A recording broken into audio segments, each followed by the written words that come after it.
type of natural disaster or man-made disaster is a psychological event to somebody. Another important impact is the emotional impact of a disaster.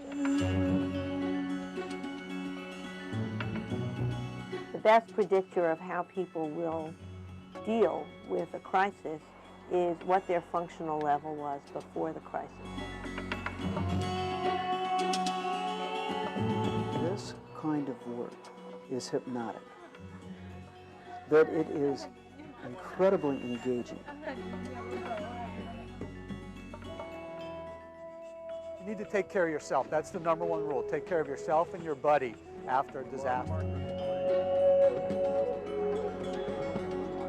It's a normal response to an abnormal situation.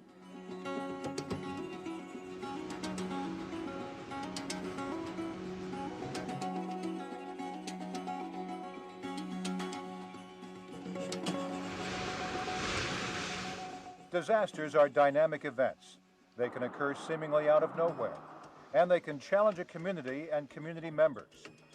As CERT volunteers, you are being trained to support the first responders in your community and to be strong and vigilant members of a team. In all ways, you will be challenged, but if you are prepared, you will be more successful and helpful during the event and more able to rebound easier in your own life when the crisis is over. Nice and easy, don't hurt yourself. But just as there is a physical environment in a crisis, there is an emotional environment as well. And whether you are an experienced first responder or a citizen who is being trained for the first time, understanding some of the dynamics of disaster psychology will be very helpful to you. When bad things happen, which do happen, because that's just the way life is, whether it is, as I said earlier, a man-made disaster or it's a natural disaster like an earthquake or tornado or floods and what have you, we respond because that's the way we are wired as human beings. We respond, and we respond in a number of different ways. We respond emotionally, we respond physically, and we respond socially. If you don't understand psychology and the way people think, then you won't know how to react when you see the kinds of behaviors that you're going to see. And that's the whole point of the psychology approach here. And there may be a wide range of feelings and behavior that people will exhibit. Some people define it as a normal reaction to an abnormal situation. And a person may respond in a typical way for them, or they may respond in an atypical way for them, depending on the incident, depending on the scope of the incident, how close the incident feels to them. Now, some people are able to really kind of bend with the wind and manage and cope with lots and lots of very unpredictable and powerful, overwhelming events. They may be able to do that during the incident, and they may have a delayed distress response after the incident. But a lot of people can come through incidents, and I've seen this in war situations. People come through extraordinary things and then go on, and their natural support system seem to be enough to help get them back on an even keel. Of course, there are great differences in coping styles, and even in the ways that people from different cultures, religions, and ethnicities will react. Just to give you an example, in certain cultures, it is not encouraged to express emotion. You're supposed to kind of pull up your socks and be able to deal with it.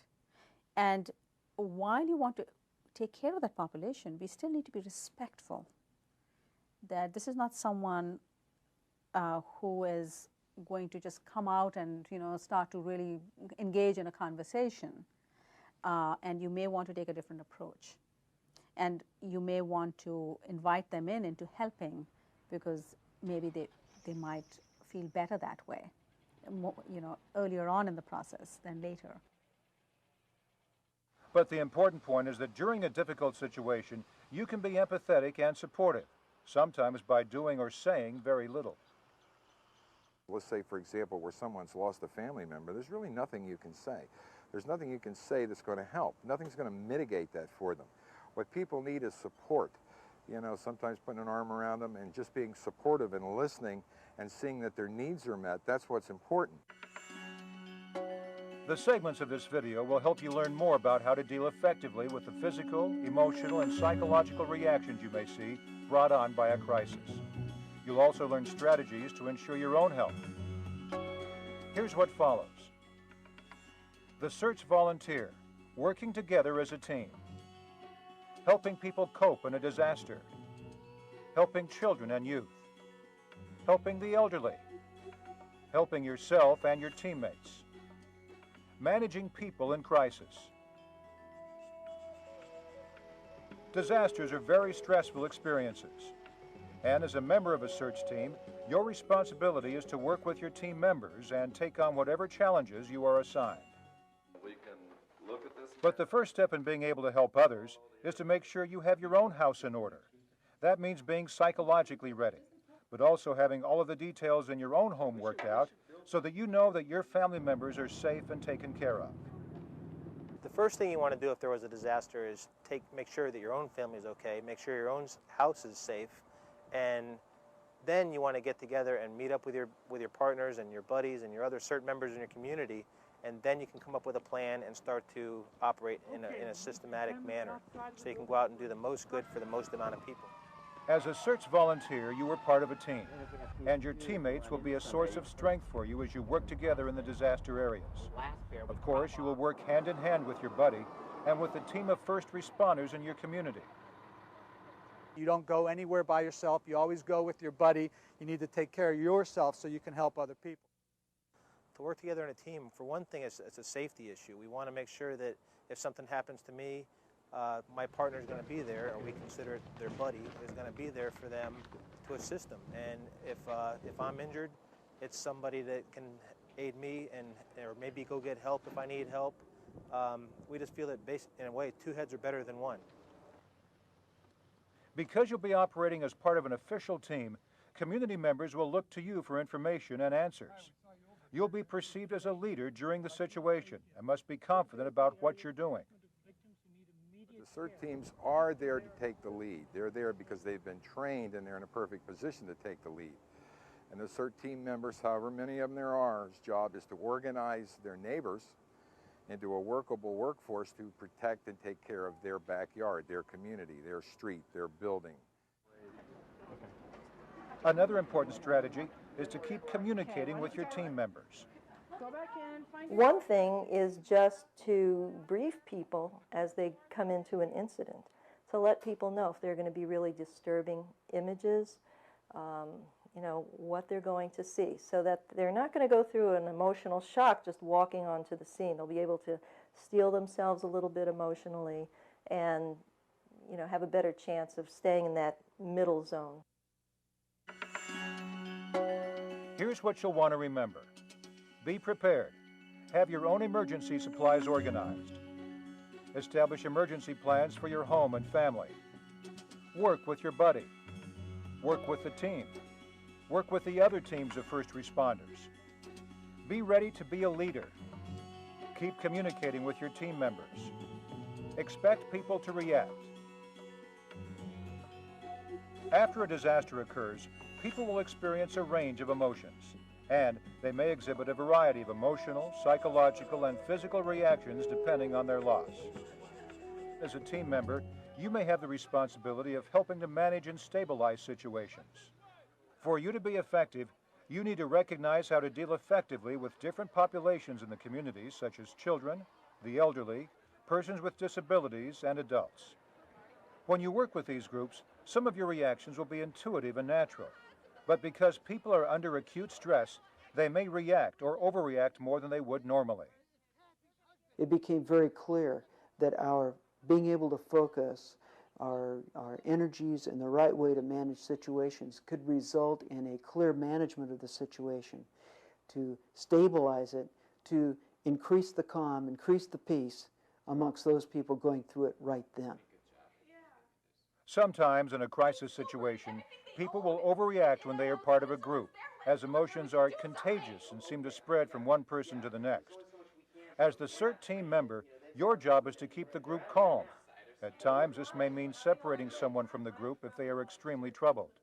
Stabilizing a group that's engaging in that kind of thing involves sometimes trying to separate out and contain the people that are agitating or creating that kind of a response in the larger group, and also providing whatever kind of information you can that will help to stop that process. Here are some general strategies for dealing with adults after a crisis has occurred. Listen to them, support them, reassure them, comfort them, distract them from the situation, encourage them to breathe, encourage them to walk around and walk with them, keep groups calm, give them accurate information about what's happening and will happen, try to find out answers to their questions, encourage them to follow instructions of first responders and law enforcement personnel, involve them in helping others, stay calm yourself. During and after a disaster, everyone is stressed and feels unsettled. But for children, being involved in a disaster can be frightening and confusing. Just like adults, children too are affected by disasters in a number of different ways. But we forget that children are not miniature adults, and so they are affected socially, they are affected emotionally, and it can also impact their cognitive abilities. Of course, children will react differently to a crisis depending on their age. And so when we work with kids who have faced a disaster or an act of terror, we really need to be mindful of what the age of the child is. And so our approach to how we work with them or how we talk to them about what might have happened really would be impacted by that. Younger children have fewer emotional defenses and less cognitive ability to deal with the crisis situation. Young children can confuse reality and fantasy, and they can be very fearful. Children are terrified by these things just like adults are, and they don't have the understanding that adults have in an event. Children don't understand, for example, that a hurricane has gone by and that another one's not right behind it. We make the assumption that they believe that, but they don't know that. They don't understand that concept. I think the other thing is young children really sometimes blame themselves. You know, they indulge in what we call magical thinking. And to answer these questions, sometimes they start to think that, you know, if I had just picked up my clothes this morning, maybe this wouldn't have happened. And it is amazing, it is really amazing, because kids have such imaginations that they're trying to make sense of this all. And that they somehow think that they had something to do with it. And I think if you hear that, as a grown-up, you're going to say, no, honey, I mean, no, not at all. And you can just imagine how comforting that may be for the child to think it is not something they have done. But even though we may want to protect children, it is still a good practice to be as honest with them as we can. Very important to be upfront to children and older people and let them know what's going on. And experience has shown that if you are very direct with children and the elderly and tell them exactly what's going on and what's happened, they tend to react very well to that. It's intuitive that we want to take care of our little ones. And so sometimes we don't want them to see bad things, we don't want them to hear bad things, but they are. And so for us to say, don't worry about it, really is doing a disservice to the child, because you're shutting that door of dialogue. And then the child is left with these feelings that the grown-up has kind of given the message, don't talk about it. And so it's really important for us to acknowledge what has happened in a very simple, age-appropriate, developmentally in line with where the child is. Ask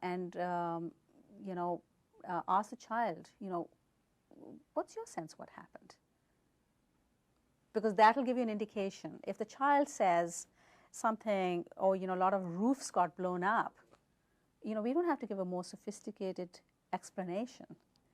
So that gives you a kind of a bar of where the child is, and you kind of either raise it or lower it depending on what the response is. So volunteers should try to talk to children about their feelings, just as they would with adults. Take a little time to say, how are you feeling and how are you doing? You're opening a dialogue. Now, some people walk through that door and others don't. But at the same time, you know, we need to be available. We need to be somewhat reassuring. We can talk about, well, you can actually even make a statement, well, this must really upset you, or, you know, this is really a difficult situation you're in. You're just trying to open a dialogue with the child. You know, we are here to help, so be available, be reassuring, and then talk in a language that you think the child will understand. And you know, are there any questions you have? And depending on how much time the person has, you can actually take it a step further and say, you know, what can I do to make you feel better? Different children will respond to that differently. Some might want to talk, others might want to play a game with you, because the younger children, you know, after maybe a minute, they're done. You know, and so sometimes we don't appreciate that, and we kind of keep at it. But the children of, you know, they've gone to another issue, and so you need to be where the child is. And sometimes that's hard to assess, but I think if we pay attention to it in our own minds, we'll do a better job of it. Sometimes something as simple as a toy or teddy bear can be very helpful in comforting a child. If we do have to place family members in a shelter or be away from them, particularly with children, we like to make sure they have something familiar with them. A doll, a bear, a toy, something familiar that child can clutch to. It is very, very helpful for them. It's also important that if you say you're going to be back in a couple hours or you're going to call in a couple hours, you do that, because they're watching the clock even if you're not. Older children and teenagers may feel better if they are given tasks to perform. Everyone can help in some way, shape, or form.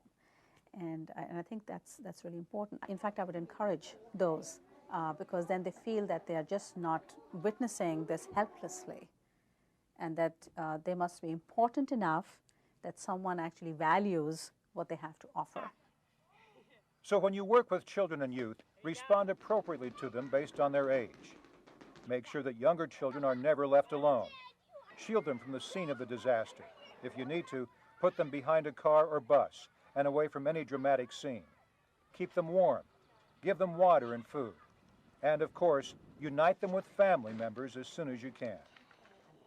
And remember, sometimes with children, you may have to explain the situation again and again and reassure them that everything will be all right. You know what the psychological responses are. Know what the differences are depending on the age of the child. Know that everyone is affected. Know that most people are resilient and will get back and will bounce back on their feet. It's a normal response to an abnormal situation. Key points to remember helping children. Be gentle with children. Listen to what they have to say. Begin a conversation with them. Be honest. Get on their level, literally. Talk to them at their height. Hold the child. Make sure children are not left alone. Shield children from the scene of the disaster. Keep children warm and give them water or drinks.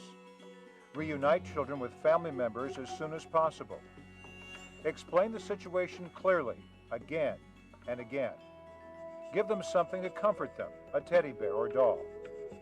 The younger the child, the more supervision he or she needs. Give older children tasks to do, such as helping with the younger children or taking on other jobs.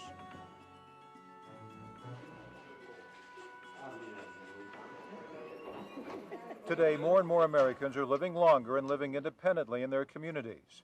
And within the elderly population, there is great diversity. If someone is cognitively intact, not demented, high functioning, they're going to react the same way that a younger person may react. Those people are attentive to the news, they've paid attention, they've thought about what they're going to do. They will have disaster emergency kits and phone numbers and things like that prepared just as a younger person would. And some people and some studies show that the elderly are in fact more resilient in the time of a disaster because they have experienced problems in the past. But although elderly people may be resilient, they may still need some special assistance during an emergency. Oftentimes, you may need to help them with their physical needs. Sometimes people get along fine on their own, but they move more slowly, and they may have difficulty with going quickly. Also, they may be hearing impaired and may have trouble hearing what people are saying to them. So it may be necessary for emergency workers to speak loudly, for example, more loudly than usual. Or visual impairment may also be a problem. People may have a reduced visual capacity, and that may also really impair their ability to respond to instructions. Some elderly people may also experience cognitive problems. Over the age of 80, it's estimated that 40% of the elderly may have some form of dementia. This dementia may leave the elderly person confused and unclear, particularly during a stressful situation. On the other hand, someone with cognitive impairment, somebody who is mildly or moderately demented, still living on their own in the community, but maybe dependent on neighbors or family members or spouses or children to help them with basic organization, they may have very difficult time understanding that something is going wrong. One of the characteristics of dementia is a difficulty in absorbing new information. And also another characteristic of people with mild to moderate dementia is a real dependence on routines. And disruption of the routine may be very hard for them to understand. So, volunteers should assess the level of functioning of the elderly person and then respond accordingly. For instance, you may need to repeat an instruction to an elderly person several times, or you may need to give them more time to process their thoughts, or help them move around. Elderly people who live in a nursing home will also need a great deal of assistance. Nursing homes have their own disaster plans, but we're dealing with a population like a hospital population where people are often bedridden or are quite frail and are unable to ambulate really without assistance. They may have hearing and vision problems, they may be wheelchair bound, but that's a much more difficult proposition to evacuate a nursing home facility. Of course, elderly people can also be very helpful during an emergency, and they like to be useful. They're a great resource for us. We don't use them very often, and they want to help, they want to participate, and they should be allowed to the extent that they can. They feel useful. We all want to feel useful, and too often older people are a great resource that's just not used. CERT's workers can benefit from having a checklist when working with the elderly. I think it would be a great idea for the volunteers to have a short checklist to go through when they're evacuating an older person. Do you have a hearing aid? Do you have eyeglasses? Do you use a cane or a walker sometimes? Do you have dentures? Where are your medications? Can we take your medications with us? Do you have an address book or a list of emergency contacts so we can take that with us? Those things would be most useful, and that's a short list, could be gone through very quickly, and that would help both the older person being evacuated and the volunteer make sure that they've covered everything they need to. Key points to remember. There is a great diversity among elderly people. Help elderly people walk or get around. Remember, they may have hearing or visual problems. Encourage elderly people to leave their home if necessary. Be aware some elderly may be confused or disoriented. Repeat instructions several times if necessary. Give extra and kind attention. Give them tasks that they can handle. Make them partners in your efforts. It's clear that when people are victims of a disaster, they will react. And even though you are part of the helping team, you can still be strongly affected by the experience. volunteers themselves are having the same responses. You know, they are not any different from the people who are directly affected by what's happened. And so I think it is important to be in tune with yourself as well. And we don't allow ourselves to have the same feelings. And so there's a lot of burnout amongst people who are the helpers, if you will. While we are helping everyone else, we need to help the helpers. A person who is new to emergency work suddenly can find themselves in the position of being overwhelmed by the intensity of it. They themselves may be either overreacting or underreacting. But later on, even if they're functioning well at the time, they may later discover that they're having delayed reactions to it. Everybody can get into situations that can create that kind of delayed reaction. And anybody who says that that's not true simply hasn't lived long enough yet. They'll get there eventually, particularly doing emergency work. Oftentimes, people don't pace themselves and keep working and working because there is so much to do and they want to help. We do know that that people rushing in to help others in times of a disaster will work till they drop. And it's not uncommon to see workers work 12, 14 hours straight without any break. And so it's incumbent upon somebody who's in charge to make sure that the people working stop, rest, get hydrated with some fluids, get something to eat, get some rest, or you burn them out. Once they're burned out, they could take 3 days to recover from it. So you've got psychological and physical stress all working at the same time. We all learn to try to pace ourselves and to try to give ourselves a proper break. When we check ourselves and we check our buddies and we see that, you know, we're under a lot of stress and things are getting a little bit out of control, that might be the time to say, we need a break. Because working in a disaster environment can be compelling, sometimes it is difficult for volunteers to leave the situation. And people get very attached to incidents, and it's really hard sometimes to know yourself that you need a break. Sometimes it takes somebody from the outside, or a buddy, or a team leader, to recognize that it's time to stop, to talk, to eat something, to drink something, and rotate somebody else into those kinds of activities. And it is also important to the success of the team that volunteers understand the stresses they are experiencing so that their teams can remain unified and effective. CERT teams have to be fully aware of all the gambit of psychological responses to events. Otherwise, their teams won't hold together. People get uptight, they get upset, they say things they shouldn't. The group can't wear their emotions on their sleeves and get angry and break up, or the team won't hold together. It's important in the team leaders and the stronger people in the team to keep the teams together, to understand the emotions that are going on. People get upset and have every right to be upset. They get angry, they get sad, they go through a lot of experiences. It's also important that you check in with your teammates and make sure that they are handling the situation all right and are not spiraling up or down.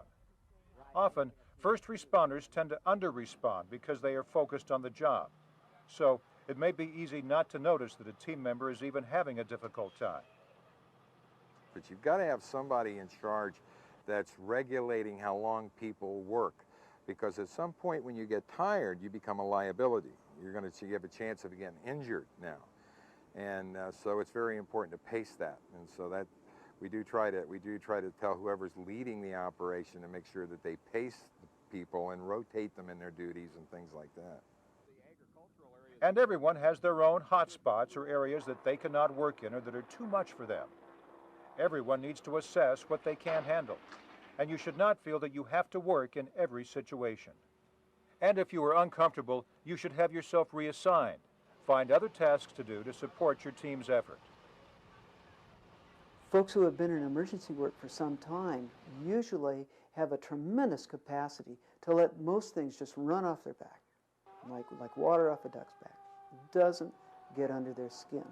But when you hit the right Achilles heel, when you hit the right area of vulnerability in their particular life, where this situation parallels a situation that had defeated them before, or this situation reminds them of a particular horrible situation that had happened before, that they're carrying baggage about, then they are more vulnerable than other people in just those particular places.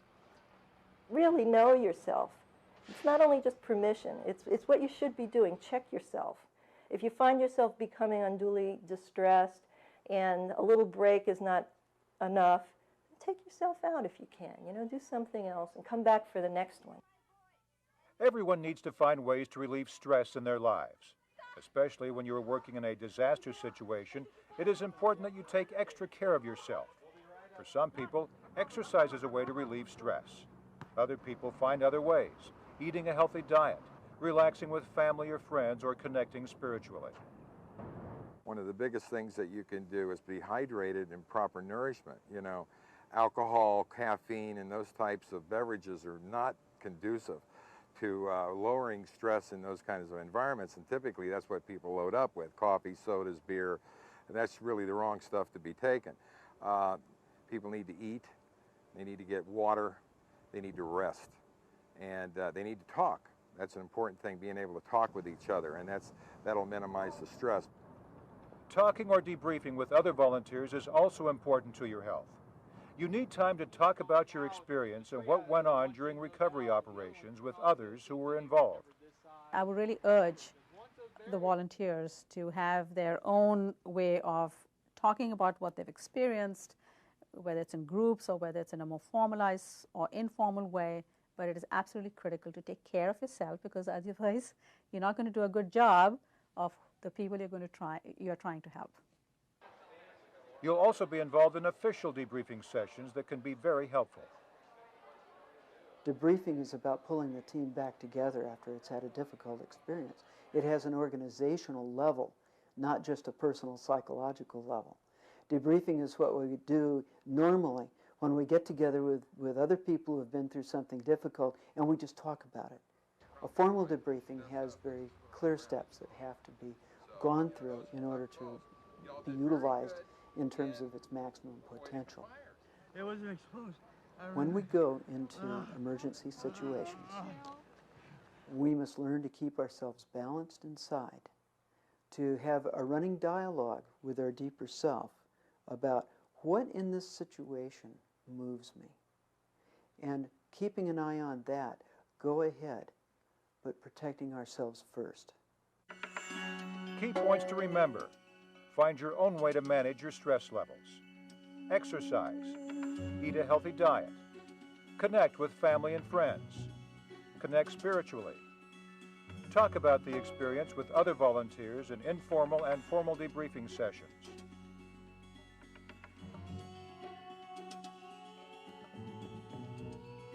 Experts now recognize that some people will need assistance during a crisis. Their normal response to this abnormal situation may be exaggerated. Now, there are times when that response can go a little awry, and people can become a little bit too over-aroused or too under-aroused. But when we're in the middle, we're able to carry out a lot of extraordinary actions. In other segments of this video, you were introduced to some basic strategies for helping people cope after the disaster. Now you'll learn some strategies to help people who are exhibiting acute stress reactions during a crisis. We're stabilizing the individual to cope with the situation here and now. And so we're doing things like taking a stronger personal role as a leader, being very clear in what we're saying, sizing up whether the person is able to make decisions themselves or not, guiding them and in terms of utilizing their personal inner resources better, and gradually take them from the extremes of behavior, which are largely dysfunctional, back to their own personal center so that they are functional. Experts have identified 3 kinds of acute stress reactions: over-arousal, under-arousal, and shutdown. A person who is over-aroused is probably easy to identify. He or she may be panicked, hysterical, or rageful. They may be sweating or breathing rapidly. They may be agitated. Their thinking is catastrophic. On the opposite end of the spectrum is the person who is under-aroused. The person who is under-aroused may be acting or moving slowly or may be even immobile. They may appear pale. Their affect may be numb or dismissive. They may be disassociated from the present or appear to have shut down. The most dramatic stress reaction will be seen in someone who is shut down. Their stare may be vacant. They may show little responsiveness or emotion. They may have a lack of muscle tone and are immobile and slow. People suffering from these stress reactions can be helped. Watch these scenarios now that demonstrate some helping techniques and then practice them later. Hey, how you doing? Look, I can't talk. My house is burned down. I can't talk right now, okay? Hey, what's your name? Owen, look. Owen, I'm here with CERT. I'm with the fire department. Do you know if my brother's okay? That's what we're finding out now. See the fire? I'm not See sure if those he's okay. firefighters right there? Yeah. Okay, they're going in. They're going in. They're going to go They don't get know? him. They're going to go. Did he get out? They're going to go through. They'll go in to get him. Oh, this is tough. Just Yeah. so we can focus a little better, would you do me a favor and just breathe with me a couple of minutes? But look, I don't have time. My house is burned down. I don't know if my brother's going to be alive. They're in there. They're in there. Okay? They're taking care of it. Do me a favor. Just breathe with me real slow, okay? All right. Just breathe in. Nice deep breath. Right. Push your belly out. 1, 2, 3, 4. Hold it. 2, 3, 4. Let it out. Let your belly relax. 3, 4. And hold it. 2, 3, 4. Let's do it one more time, okay? Big breath. In. 2, 3, 4. Hold it. 2, 3, 4. Let it out. Nice and relaxed. 3, 4. And hold it. 2, 3, 4. Okay, we're going to walk over there, okay? All right. Keep breathing while you walk over there. All right. All right? We're going to see what they're doing and find out what's going on. Okay. Hi, I'm Ken. I'm with the CERT team, with the fire department. How are you doing? What's your name? Trevor. Where do you live, Trevor? I live in that house. Where the fire is? Yeah. What's going on? Can you tell me what's going on? Smoke and I saw fire and I don't know really what's going on right now. Okay, Trevor, would you like to find out a little bit more about what's going on? Sure. Take a deep breath. Like that. Take a breath. Another one. Good. Do another one. Good. That's good. Okay, listen. Let's stand up, everybody, okay? Stand up. There you go. We're going to walk over and see what's going on, all right? Can you come with me? Yeah, I can come. All righty. Let's take another breath. Okay, good. Come on, let's walk this way. All right, come on. Hi. How are you? How you doing? I'm Joanne from the fire department, the CERT team. What's your name? Okay. Do you think that you're hurt? Do you think you can get up and walk out with me? I want you to take a few quick breaths, okay? Just so that you can tell me what's going on, okay? Ready? Breathe a few breaths with me, okay? I'm gonna take a few kind of quick breaths to sort of get you going, all right? Ready? Breathe in, out, in, out, in, out, in, out. Good. Can you shake your hands out? Can you shake your feet for me? Can you stand up at all? Okay. Tell me where you're hurting now. Okay, you know what? We've got a team of people that are coming through, and they'll help to take you out, okay? They'll help to carry you out so you can get some help, all right? I want you to keep on breathing, okay? I'm going to move on so that I can see if there are other people in the other room, all right?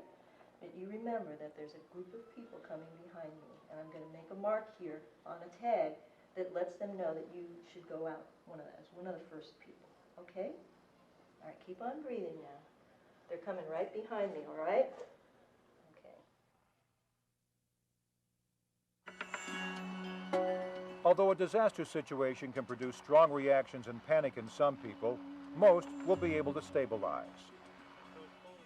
But for some people, their stress is too great, and they do not respond to any of the helpful strategies you've seen demonstrated. These people should be referred immediately to a mental health expert.